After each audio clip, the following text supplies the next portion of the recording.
right, everybody. Thank you so much for being with us here. Fluency Corp's Expat Chat that we will have at least 3 or 4 times a month is our goal here.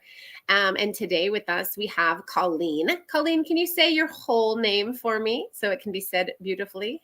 Absolutely. Colleen Vucinovich. Vucinovich. And what is the origin of that beautiful last name? I married a man whose family was from Croatia. My mom told me that I should marry someone with a short surname, and I was paying no attention. I married for love. I love it. I love that. Yeah.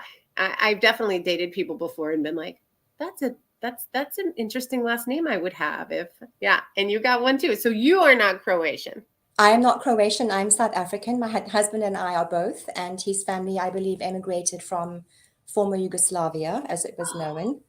And I believe his great-grandfather arrived in 1893 or something like that. Yeah. To South Africa. Exactly. Yes, we are a melting pot of there. all kinds of people. Okay. So he is South African born and bred, but has family from Croatia. Absolutely. Oh, wonderful. That's a whole other broadcast and story. That's so cool. Okay, so South Africa. So one of the first things that I like to ask so that people can really know what's going to be spoken about in the talk today is, where did you grow up? Where did you become an adult? And then where did you move later? So that people know the locations that we're going to discuss right off the bat. Absolutely. I grew up in South Africa, and I lived in a number of cities within South Africa, and I was an adult there as well. I left South Africa in my early 40s, went to the UK, spent nearly 3 years in the UK, and then went from the UK to the US, where I currently live in St. Louis, Missouri. Okay, so we have South Africa. I'm going to write it down. And then at what age was the UK? Sorry, I didn't hear. At what age, more or less, was the UK? Early 40s. Mm-hmm. And then mid 40s to the US.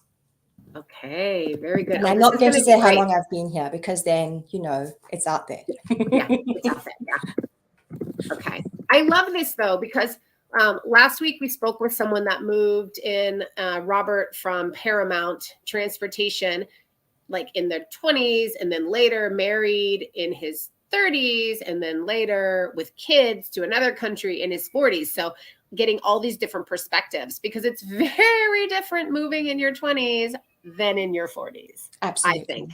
Absolutely. So tell me about that first move, and why did you move? We had decided that we were going to emigrate from SA, and we were planning on going to Canada. Okay. My husband had been for an interview. We were making plans to make the move, and the job offer fell through. And I think that had to do with legal requirements, actually. And then my mom and dad had relocated to the UK 10 years prior, my mom on an ancestral visa. And there was a family situation that evolved, and going to Canada was completely the wrong thing for us. We needed to be in the UK, and that's what we did. So in order to get to the UK, as a South African citizen, it's pretty difficult to get into places on our passport. You have to have all kinds of legal requirements, meet them. And so I had already enrolled in an MBA program, distance learning. And we found out that if I transitioned to the full-time program, because I was at the master's level and I had 20 years of work experience, I was able to get a special visa that enabled my spouse and children to join me, and my spouse was allowed to work. So that's what we did. We relocated on a student visa for me. No pressure, like I had to pass all my classes. Yeah. Otherwise, that visa was no longer valid. So we went to the UK on student visas. And I want to go back to why so many requirements for South Africa, because maybe people don't realize how challenging that is. Can you tell us a little bit about that and why? Yes, I think that it's true of a number of states that your passport determines the Yes. freedom that you have to move across borders. Yes. And South Africa, for a number of reasons, is not a sought after passport for crossing the border. We have had some issues with corruption that have made our passports even more challenging. Perhaps people don't know, but Johannesburg is, along with Lagos, Johannesburg in the south, Lagos, Nigeria in the north, are the two financial capitals of the continent. And we have a lot of immigrants that move across our border from our surrounding neighbors without any paperwork. And if they are able to acquire a South African identity document, they are then also able to acquire a passport, a South African passport, which enables them to travel. And the UK, in fact, uncovered massive fraud with passports and identity documents and illegal immigrants. And so ultimately instituted a visa requirement at a significantly larger cost. So I haven't answered your question. I've given you some background. But it's important. It is important. It provides context. If you have a European passport, a British passport, an Irish passport, or an American passport, and a Canadian passport, you have a lot more freedom. And the reason for that is that those countries provide services to their citizens that are attractive. And what you don't want is to have illegal immigrants in your country straining your social services, which is why we need to have visas, so we can protect jobs and so that we can manage the number of people that are moving in and out of our country. Yes. It really is to protect the resources of the destination country that one is going to. So it's not that South Africans are bad and they don't want us. It's that, we need to be sure that when people are coming into our country, they have the resources that they need so as not to be a drain or strain on the country that they're going to. Yes, I do think that is important as well. And yes, it can be tricky, like you said, when there are so many people getting documents illegally. And so they made you, of course, applying to, was it grad school? Was it undergrad? What did you have to apply for? It was grad school. That's a very big undertaking that not just anybody can apply for and get into. Absolutely. So I jumped through a number of hoops to achieve that. That really takes a lot of people. It's a long process. It's not an easy process. And so, yes, you would have to put a lot of manpower and time and energy into that to get in. So, what did you decide to study? I did an MBA. Oh, nice. Not particularly creative, but I did an MBA. I'd been running a business for 10 years and I did not go to undergrad. I don't have an undergraduate degree. And I found a program that enabled me to enroll and matriculate onto the program. And the requirement was, 20 years of work experience, at least 10 of those at a senior level. So I was just really delighted to be able to embark on an education journey at that stage of my life. I'm so excited that they have that kind of a requirement, because I feel the same. Sometimes people ask us, do your coaches have this certificate or that certificate? And sometimes I say, I'll take 5 years of teaching experience over a certificate any day. Yeah. Because they were sitting in a classroom for that certificate. They weren't teaching. Yeah. So yeah, that's wonderful that that's allowed. So, okay. And at that time you were married when you moved, and did you say kids? Yes. Married, 2 children. We moved with a 9-year-old son and a 14-year-old daughter. All right. And we went from the southern hemisphere to the northern hemisphere, which means that academic calendars did not align. Oh, yes. Very stressful. So in the southern hemisphere, certainly in South Africa, a lot of people move with children, and that's really important. So tell us challenging. Why it was hard and maybe what you would have done differently looking back. It was hard emotionally. I think that I would have been more proactive about arranging grief counseling for our children, because our son particularly experienced significant grief. We had a domestic worker who worked in our business as well as with our family, and he had an exceptionally close relationship with her. Yeah. In fact, she was Gogo, which is South African for granny. It's actually Zulu, okay. and it means granny. And because my parents lived so far from us, we weren't able to have a granny presence all of the time. So he had this very close relationship with the woman that he trusted and had known most of his life. And he also had a very special friend that he'd met in preschool and had gone through, primary school, or was going through primary school with. And he experienced intense heartache at this incredible loss of his world. It changed.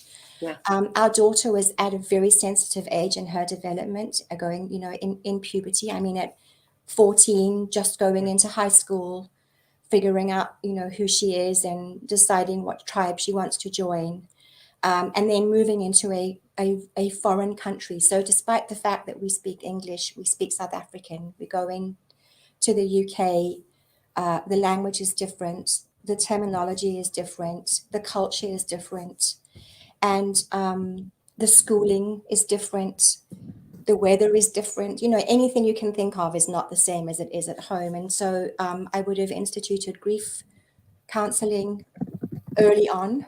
And I don't think that I would have done anything differently. It was the right decision for us as a family. Yeah. We did it in the kindest, most expedient way that we could. And we were doing it for the right reasons. Yeah. And it is a hard experience. It doesn't matter what you do. It is a Yeah. hard experience. It's hard on your heart. It's hard on your identity. It's very hard on your wallet.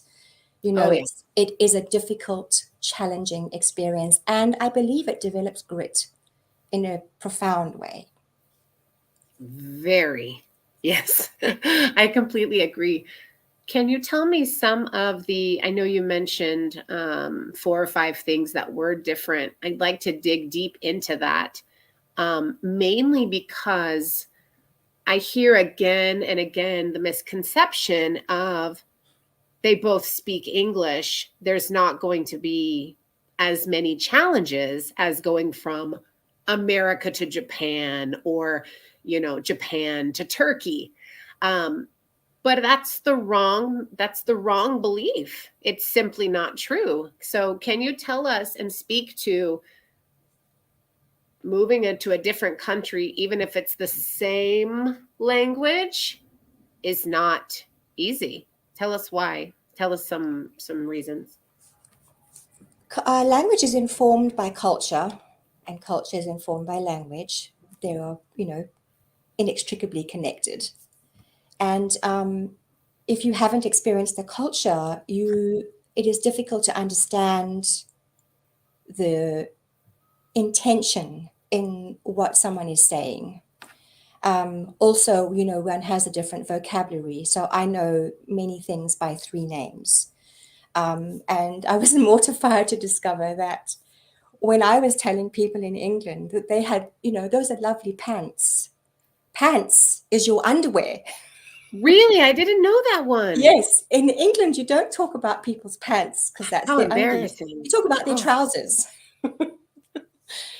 Simple things like that. It would have been helpful to have learned some of the vocabulary going into the experience, instead of having this almost arrogant expectation that because I'm English and I come from an English colony and my great parents are English, that I was just going to fit perfectly into their culture and that I wouldn't even sound different. How naive and how terribly arrogant. I think that that's probably what really trips us up, is that we believe that because we have the similar language that everyone's going to understand us, and they don't. I mean, people would look at me in England when I'd be talking. I thought I was having a wonderful conversation in the first few months that I arrived. They had no idea what I was talking about. No idea. They would sort of look at me deadpan, unable to connect, because I had a really strong accent. And do you think it's changed now? Because it doesn't sound strong to me. I don't believe it's as strong as it was. In fact, it probably isn't strong. Within about 6 months of living in the UK, I really made an effort to adjust my vowels. South African vowels are very flat. Interesting. It's the influence of, many languages. South Africa has 11 official languages. Exactly. It's got to have influence. Yeah, absolutely. So I tried to change the way my vowels sound specifically, but I also didn't want to become English. My identity is connected to my culture, to my language, to my history. And I didn't want to pretend to be an English person, because I'm not an English person. Yeah, no. But I wanted to be easier to understand. And so I helped my children with their vowels, and I, try to make my vowels a little less flat so that it was easier to understand. It's so funny being in America. People all mistake me for being British. Yes, it's very hard for us to distinguish unless it's very strong or you've actually spoken to a lot of South Africans, because we don't meet a lot of South Africans, do we? That's true. Even myself, when I travel, tons. I just haven't. Yeah. Although I will say that I had the ultimate compliment I was on conference a couple of weeks ago, and I foolishly locked myself out of my hotel room. So I went down to reception at 11 o'clock at night and said, I've done a silly thing. I've locked myself out of my room, which is a very English thing to say. And I didn't even realize. And this lovely man at the front desk said, oh, that was a silly thing to do, he says. He said, and I think you sound a little like me. And so I laughed and I said, well, if I was in England, they wouldn't say that. I'm from Johannesburg. And he said, oh, right, absolutely. Now I hear it. And I just thought, wow, imagine if I'd been able to accomplish that kind of integration all those years ago, that it would have been a much easier experience. It was a very challenging experience. Absolutely. Tell me more about, can you tell us I love storytelling, and so we can really picture the experience. My background is in writing and reading a lot of books. So if you can tell us any specific stories about why it's hard, because I think, not all of us in Relo have relocated, right? And so these stories really help us understand. So I'd love any stories about specifically why it was hard. Yes. The UK is a very private culture. Privacy is, utmost. So no eye contact on the train. You don't chat to your neighbor. You just really respect other people's personal space. And that is not my culture. My culture is warm and friendly to anyone. And so I have two stories. My first story, I'm standing in Waitrose, which is a very upmarket sort of Whole Foods grocery store. And the woman in front of me has got this amazing array of goods that she has procured. I'm standing waiting to check out, and she's got champagne and fruit and all kinds of, fabulous stuff. And where I come from, if I was standing in Woolies at the grocery store and someone had done that, I would have said, wow, that looks like it's going to be an amazing party. Yes, me too. I said, wow, that looks like it's going to be an amazing party. She looked at me like I had another head, and she turned her back on me. This was this barrier between her and I, because what I had done was mortally offensive to her. And that's the culture. And I didn't know. In retrospect, I would never have done that, right? Because it was inappropriate, it was intrusive, it was rude, it was impolite. I mean, just the list is endless. That would be excruciating for me. It was. Excruciating not to say something. It's literally like someone's choking me if I can't chat. I'm so glad you feel the same way. So that was one experience. Yeah, I'm from Oklahoma City. Yeah. Okay, so you just being you was offensive to people, and that's hard. Yeah, it is hard. Well, of course, I mean, I was so arrogant because I didn't know that that was offensive in their culture. I thought, wow, what a rude woman. And exactly, it's I hear this a lot from I have friends from all over because I love to travel, and I tried to tell somebody, people have misconceptions and they say, oh, French people are rude. I say they're rude if you compare it to your culture, but Yes. they're not rude in general. Like, Correct. For them, it's a different. It's like when someone says, Micah, you're really, chatty and out there and this and that. I said, for you, again, for you.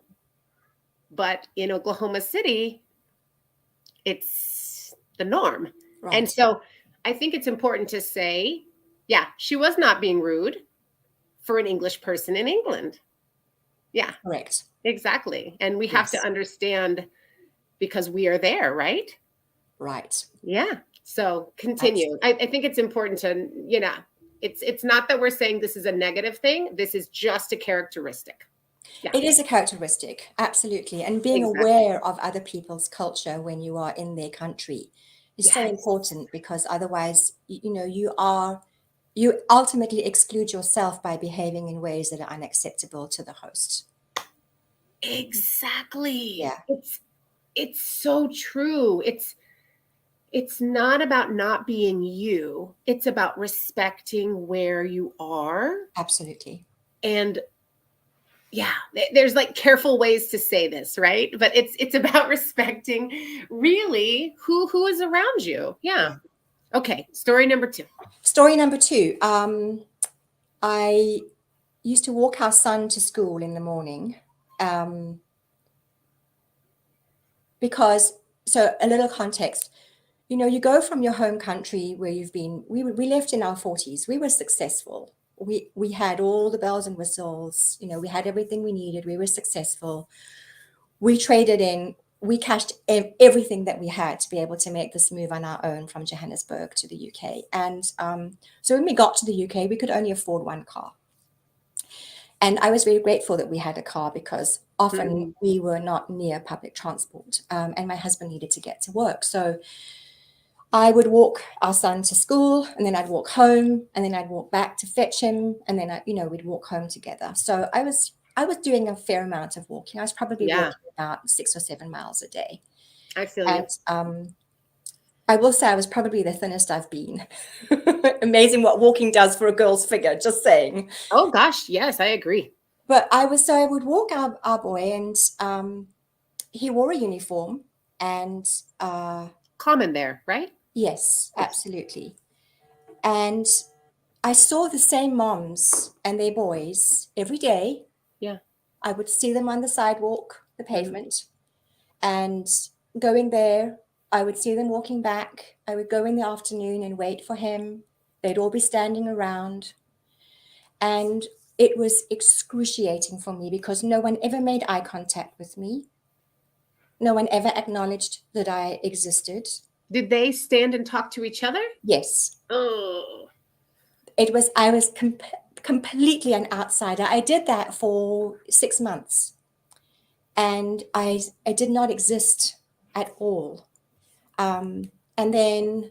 Because they knew where you were from, or because you were just new? That's why I'm curious. Okay, just new. It was not a South African thing per se. No, just we don't know you. We didn't grow up with you. Right. Got it. Absolutely. And I probably didn't dress the same as they did. There's definitely a uniform, right? You need to figure out what the uniform is of where you're going. And if you want, and then you make the decision, do I want to wear the uniform and fit in? Or am I going to be who I am and run the risk of not fitting in? So that's an active challenging decision that you need to make. And so I kind of, I had one foot in either camp, because I'm a self-possessed, confident woman. I'm not a young woman. I had a lot of experiences, and I want to be myself, but I also desperately needed to be included. I have never felt so excluded as I did when I arrived in England. Yes. And you're answering Catalina D's question. She said, are we just not able to be ourselves if we want to have a life in the new place? And you're kind of answering that right now. It's a decision, right? It is, absolutely. And there are a number of those decisions, and it's important to stay true to your values. But it's okay to make adjustments so that you can have a sense of belonging. I made the adjustment to my vowels so that people could understand me. I didn't They really really adjust the couldn't way I understand dressed. you.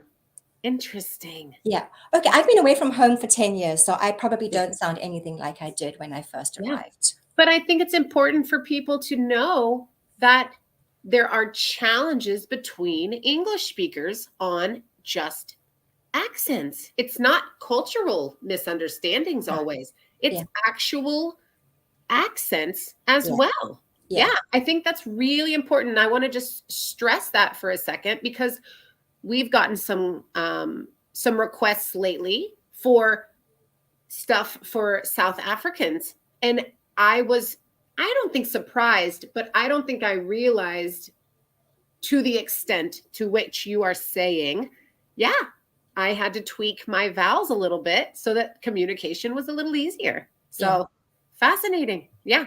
So let's keep talking about being yourself and that decision, because I think that's deep. I had support. I arrived in England and I had my mom and my sister, my older sister, who's married to an Englishman. Oh, okay. And he has a wonderful accent. He's a Londoner, speaks like that. I love listening to his accent. Yay. And my sister had, raised in South Africa, went to England, met an amazing man, moved with him to America, and then 16 years later moved back to the UK. So she had a real sense of what it was like to integrate and be yourself. And nice. I kept saying, I need to become someone that can be accepted, because I was watching it happen to my children. And I didn't want to be that parent that was, they were trying so hard to integrate. And then I'm that parent who sounds weird and does strange things and dresses funny. And, I really wanted to support my children. And she gave me some really good advice. It was permission. She gave me permission to be myself. And she reminded me, and I think it was because of the fact that she is my older sister and I adore her and have so much respect for her, that when she reminded me that it was okay to be me because I'm an incredible woman. She said, you're an incredible woman. It's okay to be yourself. Stop trying to change and just be yourself. But ultimately, England wasn't my place. I never felt sufficiently at home to settle. And so, and I was concerned about my son's well-being, particularly. My daughter was managing to integrate, and I think if we'd stayed, she would have made a life for herself. But our son was really taking strain. He was experiencing extreme bullying. I was going to say, I want to know what they went through and why. Yeah, our son was victimized, insulted, assaulted constantly. In the time that we were there, he went to 3 schools. It happened in all 3 schools. Oh. And, I think a lot of that was on us, because there are a number of things that lead to a child being bullied. And this is, we could have another hour conversation about that. You bully-proof your child for your own culture. That doesn't mean they're bully-proof for another culture. Wow. And he didn't understand English humor. It's very different from South African humor. And they refer to it as banter, and you need to have been raised in banter to be able to cope with it as a 9 or 10-year-old. Otherwise, it just feels like a personal attack. And if you add to that the fact that he was going through, extreme grief, I think that, there were so many factors that led to him really struggling in England. And I was deeply concerned. I remember having a conversation with my husband, and I said, I don't think that all 4 of us are going to make it if we stay in England. I think we're going to have a tragedy. And I'm just going to let that settle. Like, I was concerned that one of my children wasn't going to make it because of the extreme emotional strain and psychological strain that they had experienced. Yeah. And so we were, looking, okay, well, how are we going to solve this problem? Yeah. I'd already graduated and had an MBA, and I was looking for work. And our daughter mentioned a university that she wanted to attend here in the States. And I thought, I just can't have an ocean between us. Yeah. I must be able to find work. And so I went on to the talk about stalking your kid. I went onto the university website that she was thinking about going to, and I thought, maybe they've got a job for me. Well, they did. They had a fantastic job for me. So we ended up relocating as a family to the USA so that I could take up this role. And our daughter went to the college. I can't believe you got that job. You found the job. You got the job. I did. Oh my I God, got this the is job. such a good tip for everybody. Like, you can stalk your kid and move to the US. You can stay with them. You have to just be creative. Yeah. You do. Yeah. Oh, I've met many parents that have stalked their children and gotten jobs at the institutions that they want to attend. There are all kinds of benefits to doing that, but I'm really grateful Absolutely. that, And was that in St. Louis? No. So initially we arrived and lived in a tiny village called Elsa, which is in southern Illinois. The nearest town is Alton. Your colleague is from Alton, I believe. Yes. And I was just in Chicago, which it's definitely not near there. Yeah. On the Mississippi. Far south. Yeah, right? exactly. Okay. Exactly. So I was faculty. I joined the university or the college as business faculty. How cool. And spent 7 years there. Yeah. Oh my gosh. And you were teaching business. I was, yeah. Oh, my dream is to teach still, to go back to school and teach. So I'm going to bow down. I love it. I just want to be a professor. It's not all it's cut out to be, just so you know. I know. And that's actually what my mom said to me. She said, she said, are you sure this is the way you want to go? She said, I know you and I just don't see you doing it. So I get it.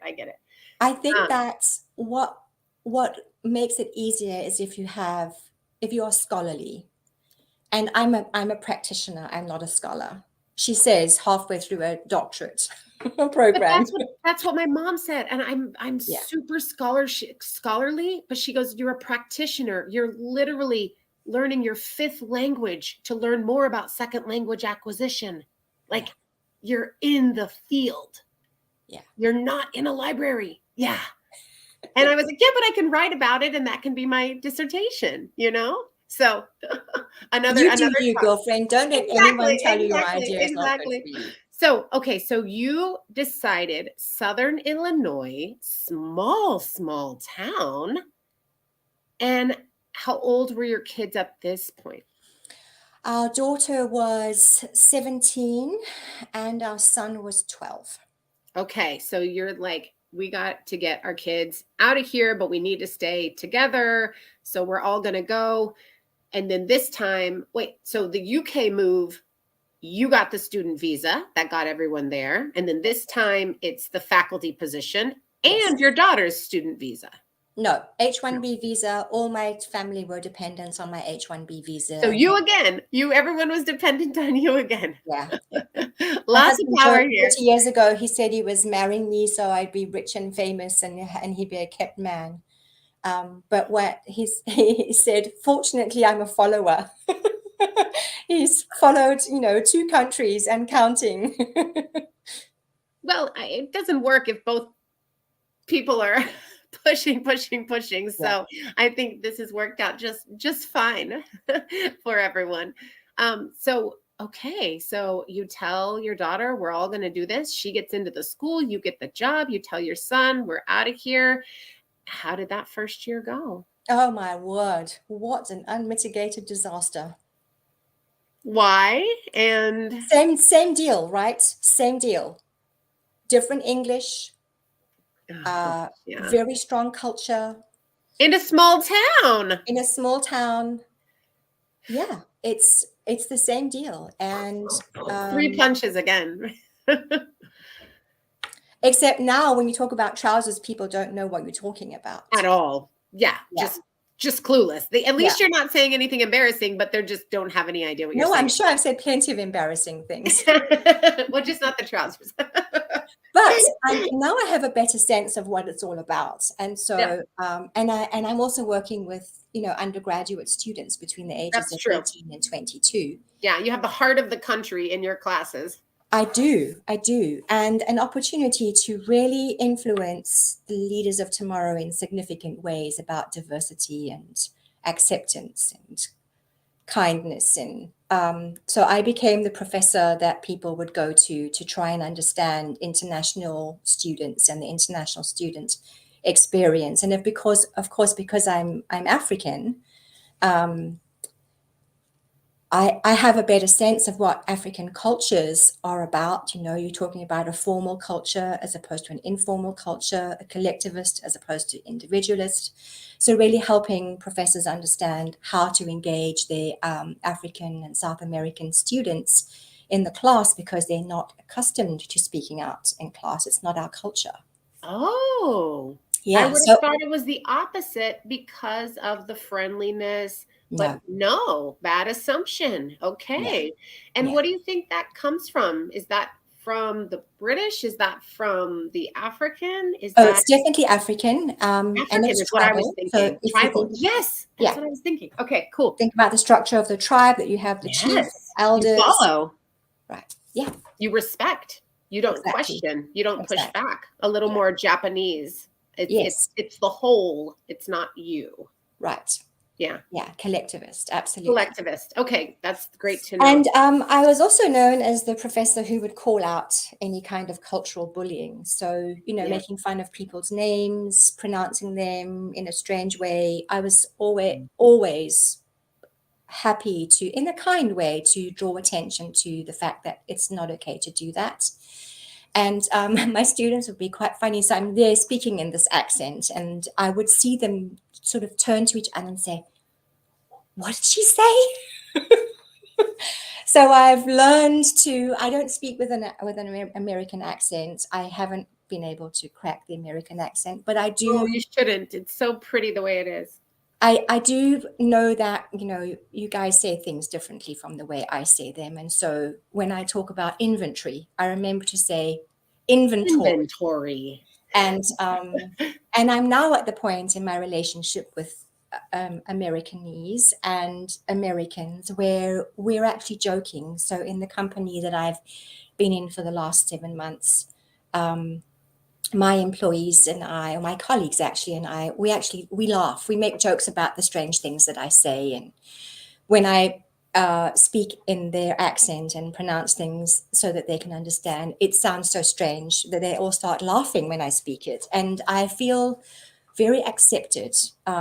This place where I am now feels like home. It feels, it's been a long time for me to have this sense of acceptance and inclusion. And I didn't expect that it would happen here. I thought it would happen in an environment where people were highly educated and scholarly and from all over the country and well-traveled. I thought that would be the place that I would experience ultimate acceptance for being different. And yet here it is in this place where I work. It's very cool. Talk to us a little bit about that environment that you're in. Do you think it has to do with the city, or is it just with the group of people? Tell us, Because everyone wants what you're describing, right? We all want that environment at our works, and everyone is talking about, diversity and inclusion and making it happen. And you feel comfortable and you're diverse and you're included. And so tell us why you think, what was the recipe, or why is it working at your job? There were a number of things in my favor. One, I came into the organization as the president. And so there's an expectation of, there's some formality involved. And I wouldn't ordinarily be on the receiving end of cultural bullying as the president of an organization. So there's Sure. power in my favor. And I also came into this experience with a genuine love of the city that I live in. And and tell us where you live. I don't know if we mentioned. Yes, we did. I live in St. Louis, Missouri. Okay, and I live downtown in an historic part of the city. So I live in a Victorian row house. And it's a very cool experience. But when I came into this company, I said that I loved the big sky in St. Louis and I felt very much at home here. And what that did was it framed their response to me, because I complimented their country, their city. I complimented their culture. Yeah. I said that I felt at home here. I said that I really like to live here. And what that did was create a foundation for a totally different conversation, that if I'd come into this experience and had nothing but negative things to say about American culture or St. Louis, or, whatever it is. So I think there's respect required on both sides for diversity to work. Of any kind, there's respect required on both sides. Yeah. I think it's so important what you said. I kind of have a funny, the specific thing you said is complimenting the place that you're at. I couldn't agree more that saying negative things to the new place that you've moved to among people that are from there is the first way to make not friends and to push people away. I am the one token American in my group of friends of people from all over the world. And so when I go to parties, sometimes I'll see people complaining that they think in a comfortable place where everyone's an expat, but I'm from the US, and yeah, they'll be complaining about things, and it hurts if you're from that place when people are saying it. And I've definitely not answered in a sweet way. One time I said, then why are you here? If you hate it so much, why are you here? It's a fair question. It really is a fair question. And I think it's important to find in the place that you go, to find people that are like you, but not to gravitate only to those, right? We need to actually integrate into the society that we've joined. We need to have friends that are local. Yeah. But we have 3 very specific friends as a couple. One is we have English friends who are from England. We have South African friends who are from Johannesburg. And then we have American friends. And I love hanging out with the South African friends, because for the first half hour, I get to complain about all the stuff that drives me insane about living in America. Exactly. And I love that, because there's no judgment and I don't offend anybody. And I get off my chest. Know your audience. Yes. And I love that we have English friends, because I have been able to make peace with my English experience by getting to know these wonderful people whom I adore. And I love that we have American friends, because I get to learn so much more about the culture. Yeah. And share my own with them. So I think it is important to have some connection to where you are from. But I will say that I never sought out South African people in England, because I wanted to try and become a part of that society. And the same in America. I did not seek out South African friends. We made South African friends after we'd been here for probably 6 years. And they are the only South African friends that we have, because they have a similar mindset to us. And, the other piece of advice that I got from my sister about relocating was she said to me, be sure to be friends with South Africans that you would be friends with if you were in Johannesburg. Don't just be friends with South Africans because they're South African. Choose your friends the same as you would anywhere else. Don't be blinded to who they are simply because they're from the same place that you are, because they may not have the same values you do. And I will say that as a South African, there's such a stereotype and stigma to white South Africans being racists, and the legacy of apartheid, it follows me into a room, or it leads me into a room and it follows me out. Wow. And I have to work really hard as an individual for people to know that, I may have been raised as a racist in a racist country, but I am not a racist. I want to interact with all people regardless. Yeah. And I've raised my children to not discriminate based on color or culture or language. And so I don't want to associate with people who don't share those values just because they come from where I come from. Yes, absolutely. And there is a bit of that all over the world, right? We have people that believe in one way or the other everywhere. It's not a country specific. And so we have to, I think that's such a good tip. Just because you're from the same place doesn't mean you have the same values with all things. Absolutely. Before we go, I just have two more questions, specifically about giving helpful tips to those who might be moving anywhere, and then specifically to the UK or the US from South Africa. So tell us, how did things get easier for your children in the US? I'd like to know. And then can you help parents who have the same worry with any tips or, anything, just, be patient or listen to them, or what can you tell us to do for our kids if we're moving them? First give me an update. How is it? They're great. Our son is 19, our daughter's 25, oh, wow. 24, about to be 25, and they have created wonderful lives for themselves. And I'm going to back up and then close it. Our children were so incredibly angry and resentful at being moved.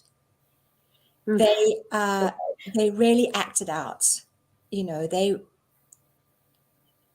enraged even to have your life destroyed and then be told that I've destroyed your life for your own good. That is hard for a kid to, even a teenager struggles to hear that. Yeah. That is really difficult to process.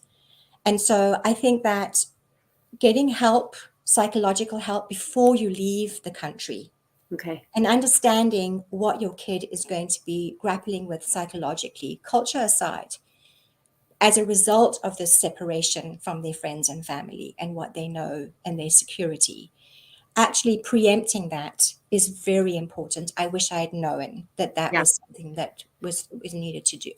Great tip. Our son was getting help from a counselor for other reasons. And when she heard that we were moving, she gave me some steps to follow about how to make that move easier for our son. I followed those steps. The move was brutal for him, and he was angry when we moved to the UK. I think he experienced some relief when we moved to the US, but he was still pretty, pissed off. I was going to use me, but that's kind of how he was. You got to use it. And at the age of 19, a couple of months ago, one late night when we had the giggles, just the two of us, he thanked me for my courage. Wow. And forgave me and told me that he was no longer angry. Oh. 10 years. 10 years.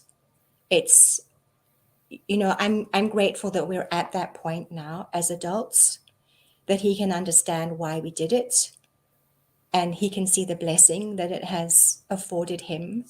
But having your child be that angry and broken and hurt, you need to get help with that. You can't just muscle through on your own. So I would say that establishing psychological resources before you leave and when you get to country is really important to deal with that separation. Do you think it would have been easier if they were younger? Much younger. Much younger, right? Like 5, 4? Yeah. Okay. Under 6. Under 6. Okay. Yes. But And I mean, I think that speaking with an expert about the cognitive development and psychological development of children is, that's just me as a mom. I don't know anything about that, but yes. I think the younger your children are, the easier it is. Yeah.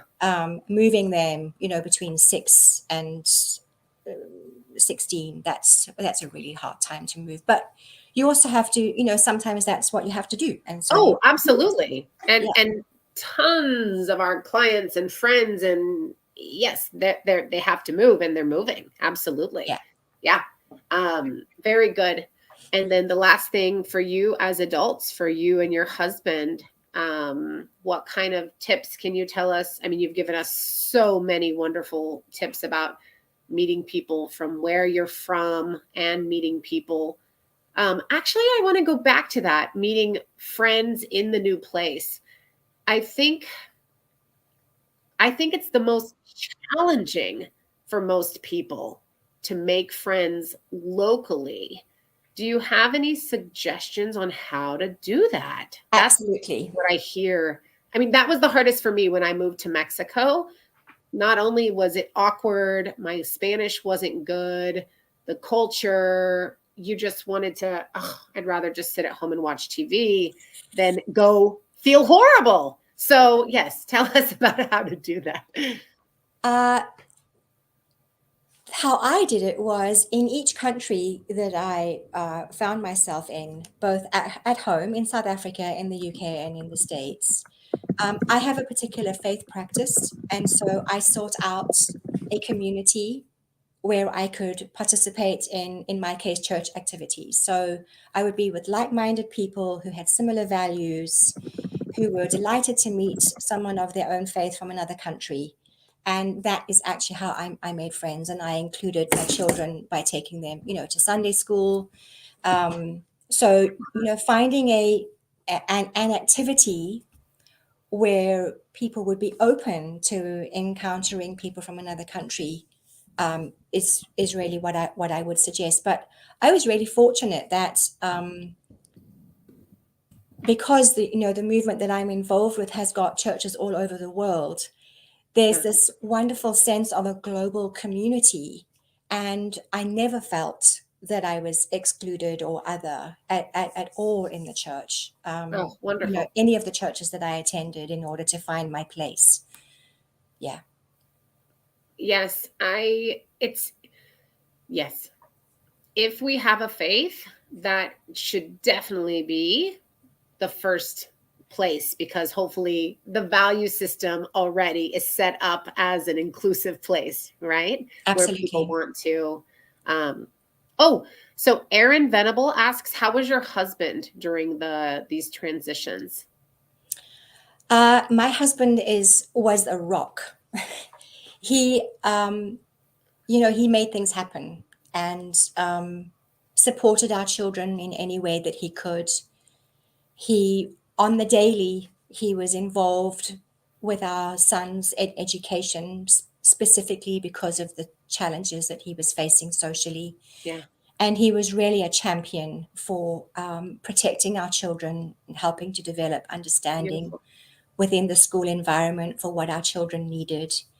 And, he just made things happen. When I said, let's go to the US, I've got this amazing job offer, he went straight to the organization that he was working for, a global consulting firm, and said, my wife's planning on moving to the US and I'd really like to stay married to her because we have 2 great kids together. Any chance I could get an intercompany transfer? And they made that happen. Oh my gosh, amazing. Yeah. And then when we got to the UK, finding a job outside of the country when you're not in country is impossible. You simply cannot do it. you have to be in country, you've got to have all your documentation in place, and then the job search starts. And it took my husband in the region of 5 months to find ultimately the position that was right for him. I think he applied for something like 432 jobs, some crazy arbitrary number like that, but it was in the 400s job applications. And eventually, connecting on LinkedIn and speaking to people and just keeping at it, he landed himself a really amazing role with an international consulting firm that valued his expertise and his global experience, and were delighted to hire him, and ultimately were just as excited to transfer him. So he contributed in significant ways, both as a family and particularly financially, to make it work. And of course, when I was away on my MBA, he was raising our kids with my mom. So yeah. I got to meet this guy. He's a pretty cool guy. He's a pretty cool guy. You picked very well, Colleen. Thank you. I love it. Well, we are going to wrap up. I just want to say thank you for such an intimate picture of your life. That's really what we do here. Robert last week was so frank about his challenges, and you were as well today. It's so important for people to understand what's ahead of them if they are moving, or for people who are in this industry moving people to understand what's ahead of the people they're helping. And so thank you so much. I know it sounds trite to just say thank you, but it was just a wonderful interview. Thank you very much. I've enjoyed our hour together. Thank you. Yes. And I'll probably reach out to you again. Maybe we'll have a Colleen part 2. I feel like there's so much more we could chat about. That's what we did with Robert. We're like, can you come back in April? There's so much more story. Happy to do it. Yeah, absolutely. So thank you, everyone. And I'll just remind everyone, we do have the Spanish classes for HR that we have every other Wednesday. So you can reach out to me or John Colditz, who sets up all of our expat chats, and we'll give you that. And then I believe next week we have our English for Business. And so we'll be having some fun idioms from America, phrasal verbs from America that even if you're South African, if you would like to join, we'll be teaching some of those fun things that Americans say. So thank you again, Colleen. And I definitely want to meet you in person and grab lunch next time that I'm in St. Louis. Sounds wonderful. Thank you, Micah.